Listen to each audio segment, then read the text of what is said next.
हर हर महादेव दोस्तों, मेरा नाम सुजल पटेल है। मेरे YouTube चैनल पर आपका हार्दिक स्वागत है।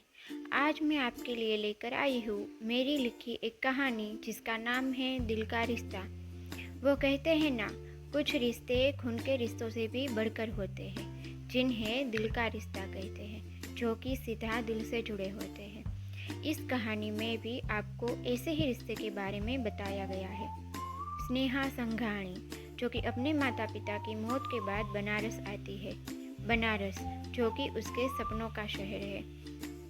उसके खून के रिश्ते तो माँ पापा की मौत के बाद ही बहुत पीछे छूट गए थे, मगर बनारस आकर कुछ ऐसे दिल के रिश्ते जुड़ जाते हैं कि फिर वो वहीं की होकर रह जाती है।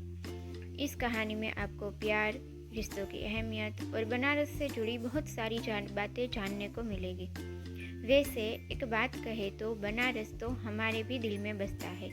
तो आइए कहानी की शुरुआत करते हैं। दिल का रिश्ता भाग 1, बनारस मेरी जान। हरिद्वार, जहाँ लोग दूर दूर से अस्थि विसर्जन के लिए आते हैं। आज स्नेहा भी अपने भाई भाभी के साथ वहीं आई हुई थी, अपने पापा के अस्थि विसर्जन के लिए। माँ तो 1 साल पहले ही छोड़कर चली गई थी। अब पापा भी जा चुके थे, भाई बहन तो थे ही नहीं। अब पापा के जाने के बाद स्नेहा अकेली हो चुकी थी। सभी लोग अस्थि विसर्जन कर जा ही रहे थे कि स्नेहा ने अचानक से अपने बड़े पापा के बेटे हरीश से कहा, मैं कुछ दिन यही रहूँगी, लेकिन ऐसे अकेले यहाँ सब कैसे मैनेज करोगी? हरीश ने चौंक कर कहा, कर लूँगी, थोड़े दिनों में वापस आ जाऊँगी। स्नेहा ने बिना किसी भाव के कहा, रहने दीजिए ना, वो आ जाएगी, बहुत जिद्दी है, किसी की नहीं सुनेगी। हरीश की बीवी शिल्पा ने कहा, अच्छा ठीक है, कहकर जितने भी लोग अस्थि विसर्जन के लिए आए थे वे सब चले गए। स्नेहा अकेली खड़ी गंगा मैया के बहते पानी को एकटक देख कुछ देर बाद वह आगे बढ़ गई। कहाँ जाना था, क्यों जाना था, उसे कुछ भी तो पता नहीं था। बस ख्यालों में खोए हुए चली जा रही थी। तभी उसकी नज़र सामने सड़क पर चली गई, जहाँ एक औरत ना जाने किन ख्यालों में गुम बीच सड़क पर चली जा रही थी। सामने से एक ट्रक तेजी से उसकी ओर ही बढ़ रहा था, जिसका उसे कोई ख्याल नहीं था। स्नेहा ने देखा तो उसकी सांसें फूलने लगी। सोचने का वक्त नहीं था। उसने तुरंत उस ओर दौड़ लगा दी और औरत के दोनों हाथ पकड़कर उसे एक साइड कर लिया। सड़क किनारे पड़े पत्थर पर पैर टकराने की वजह से स्नेहा नीचे गिर गई और औरत, जो कि क्या हुआ ये समझने की कोशिश कर रही थी, वह स्नेहा को नीचे गिरे देख उसके पास जाकर उसे उठाने लगी। बेटा, आप ठीक तो हो ना? औरत ने स्नेहा को उठने में मदद करते हुए पूछा। मैं ठीक हूँ, लेकिन आप ऐसे बीच सड़क पर कैसे चल सकती हैं? आपको पता भी है वो ट्रक आपको अभी उड़ा देता, फिर आपके परिवार का क्या होता? आप ऐसी नादानी कैसे कर सकती है? पहले तो स्नेहा नॉर्मल थी, फिर अचानक से उसकी आवाज़ तेज़ हो गई। सॉरी बेटा। वो अपने बेटे की वजह से थोड़ा परेशान थी, उसमें ख्याल नहीं रहा। औरत ने माफ़ी के भाव से कहा, आप मुझसे बड़ी है, ऐसे सॉरी कहना अच्छा नहीं लगता। अच्छा, अब मैं चलती हूँ, स्नेहा ने शांत भाव से कहा और जैसे ही आगे बढ़ी कि औरत ने उसका हाथ पकड़ लिया। स्नेहा ने पलटकर पहले उस औरत के हाथ को देखा जिससे उसने स्नेहा का हाथ पकड़ रखा था, फिर उस औरत की ओर सवालिया नज़रों से देखा। आपका नाम क्या है? औरत ने बड़े ही प्यार से पूछा। स्नेहा। और आप मुझे आप मत कहिए, मैं आपसे उम्र में छोटी हूँ, स्नेहा ने कहा। ओके, मैं देवयानी सिंह राठौड़, तुम यहीं की रहने वाली हो? देवयानी जी ने स्नेहा की आंखों में झांकते हुए पूछा। नहीं, स्नेहा ने इतना ही कहा। देवयानी जी ने अंदाज़ा लगाया, तो परिवार या दोस्तों के साथ घूमने आई होगी। दोस्त वो तो है ही नहीं, परिवार भी अब नहीं रहा, कहते हुए स्नेहा के चेहरे पर दर्द उभर आया। माफ़ करना, तो तुम यहाँ अकेली आई हो? देवयानी जी के चेहरे पर भी दर्द उभर आया। आई तो बहुत लोगों के साथ थी, लेकिन अभी अकेली हूँ, स्नेहा ने बिना किसी सोच में गुम होकर कहा। मैं यहाँ अपने पति विश्वराज सिंह के साथ आई हूँ। अगर बुरा ना मानो तो तुम हम जब तक यहाँ है हमारे साथ रहना पसंद करोगी? देखो, तुमने मेरी जान बचाई है, फिर तुम यहाँ नई भी हो। लेकिन हम हरिद्वार बहुत बार आ चुके हैं, हम तुम्हें हरिद्वार घुमा देंगे। देवयानी जी ने अपनेपन से कहा तो स्नेहा एक टक उन्हें देखती रही। फिर उसने कहा, आप तो मेरी अपनी नहीं है, अपनों ने तो साथ छोड़ दिया, तो आप इतना अपनापन क्यों जता रही है? कहते हुए उसकी आंखों में नमी तैर गई। अपना पराया हम तय करते हैं, लेकिन इतना ज़रूर कहूँगी, खून के रिश्तों से दिल के रिश्ते ज़्यादा गहरे होते हैं। मैं तुम्हारी अपनी नहीं, फिर भी तुमने मेरी जान बचाई। इतने में एहसान का रिश्ता जुड़ गया, फिर तुमसे बात करके दिल का रिश्ता जुड़ गया, तो उसी रिश्ते के नाते मेरी बात मान लो। देवयानी जी ने उम्मीद भरे स्वर में कहा तो स्नेहा कुछ पल के लिए सोच में पड़ गई। स्नेहा अभी सोच ही रही थी कि उतने में वहाँ एक आदमी चला आया। उम्र करीबन 50 साल होगी। उन्होंने आते ही देवयानी जी से पूछा, आप ठीक तो है ना? यहाँ के दुकान वाले ने कहा कि अभी एक ट्रक आपको टक्कर मारने वाला था, आपको कुछ हुआ तो नहीं? मैं बिल्कुल ठीक हूँ, इस बच्ची ने मुझे बचा लिया। देवयानी जी ने स्नेहा की ओर इशारा करके मुस्कुरा कर कहा।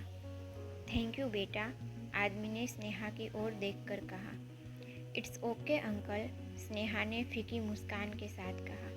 स्नेहा, ये मेरे पति विश्वराज सिंह है, देवयानी जी ने स्नेहा की ओर देखकर कहा तो स्नेहा ने अपने दोनों हाथ जोड़ उन्हें नमस्ते किया। स्नेहा अभी सोच ही रही थी कि इस बीच देवयानी जी ने विश्वराज जी को सब बता दिया, तो विश्वराज जी ने स्नेहा के सिर पर हाथ रखकर कहा, बेटा, आपने मेरे और मेरे बच्चों की जान बचाई है। देवयानी को कुछ हो जाता तो हम सब बिखर जाते।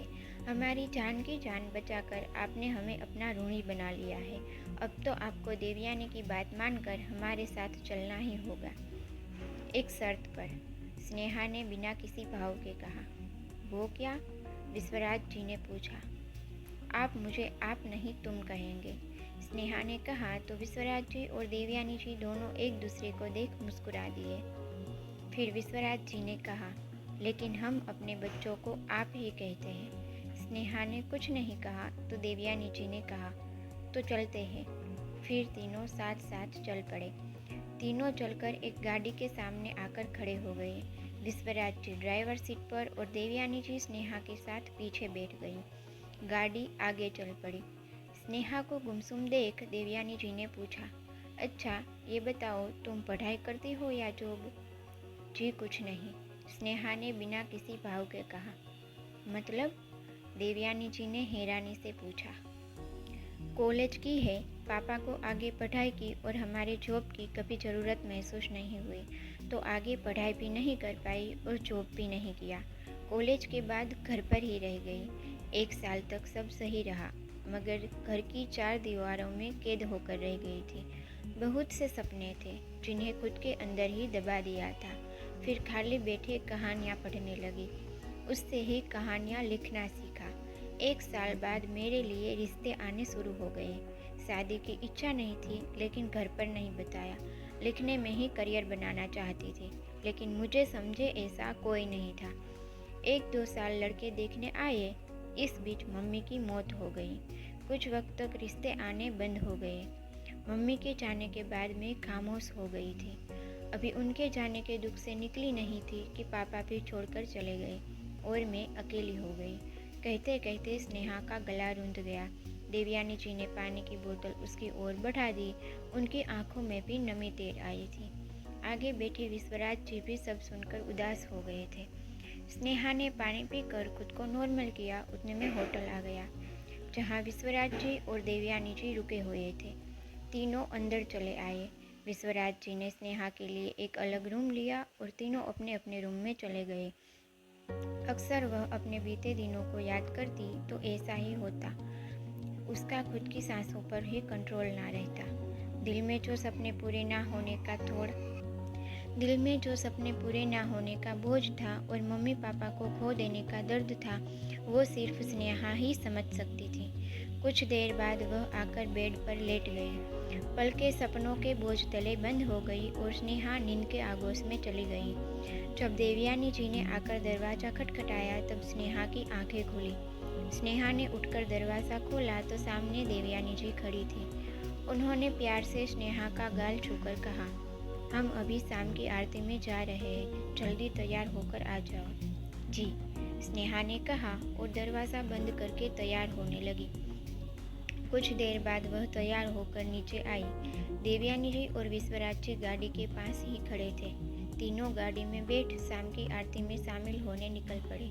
तीनों कुछ देर बाद हर की पौड़ी पहुँचे, जहाँ गंगा आरती होती है। फिलहाल 5:30 बज रहे थे।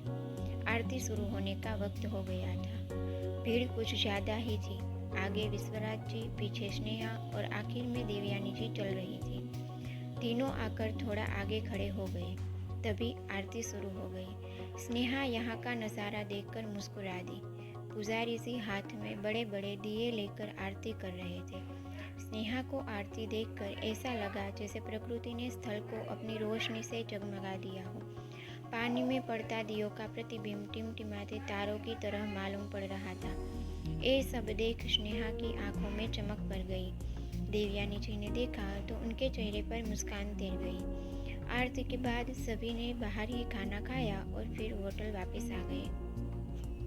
तो ये था दिल का रिश्ता कहानी का पहला भाग। आगे के भाग सुनने के लिए मेरे चैनल से जुड़े रहिए और अगर कहानी पसंद आए तो चैनल को सब्सक्राइब करना ना भूलें। तो मिलते हैं कल दूसरे भाग के साथ। तब तक के लिए हर हर महादेव।